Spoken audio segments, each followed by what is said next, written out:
Donc les filles, je vous dis que prenez le temps d'étudier les gens. Ça vous évitera beaucoup de désillusions. Croyez-moi. Tenez votre string, votre culotte et ne baissez pas avant de connaître les gens à qui vous avez affaire. Là, je vais vous raconter une histoire de quelqu'un que je connais qui lui est arrivé vraiment, voilà quoi, une grosse désillusion. En fait, c'était un mec qu'elle avait rencontré sur les réseaux. Voilà, un mec, je crois que c'était un whitey et tout. Voilà, il n'arrêtait pas de lui envoyer des poèmes d'amour, ouais, nanani et tout. Et elle vivait dans un autre pays. Oui, j'adorais qu'on se voit. Vraiment, le love bombing au téléphone, vraiment, c'était... voilà, elle se disait quoi, j'ai trouvé mon blanc, j'ai trouvé mon gars et tout. Donc, moi, quand elle m'a appelé, elle m'a expliqué, j'ai dit, ok. Mais moi, ce que je te conseille, si le gars, il veut te voir, qu'il te paye le billet. Comme ça, déjà, tu vas voir ses capacités.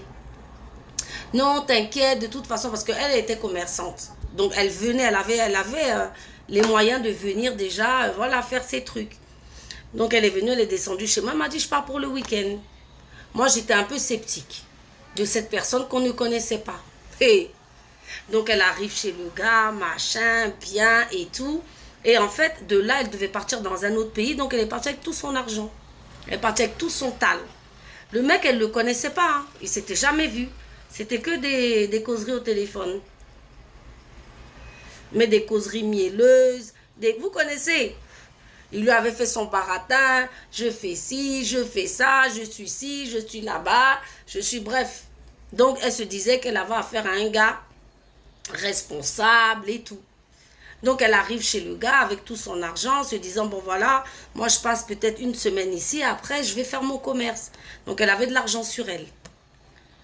Donc, ça va, le week-end commence et tout, nanani, ça se passe bien et tout. Ils font ce que vous connaissez, tout se passe bien et tout. Et à un moment donné, le lendemain, voilà, elle essaie de faire un peu ses comptes pour voir, voilà, l'argent et tout. C'est pas, il lui manque la moitié de son argent. Il lui manque la moitié de son argent.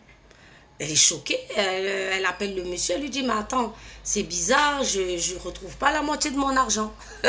Vous savez ce qu'il lui a dit? Il lui a dit, bah, je ne sais pas, c'est peut-être le chat qui a pris l'argent. Le chat. Elle lui dit, tu te fous de ma gueule, comment ça le chat? Il dit, oui, c'est peut-être le chat, puis de toute façon, vas-y, moi, toi, vas-y, va où tu veux, mais je ne veux plus que tu restes chez moi. Elle a dit, mais t'es fou, quoi, tu me voles de l'argent et tu me dis c'est le chat et tu me dis maintenant de partir.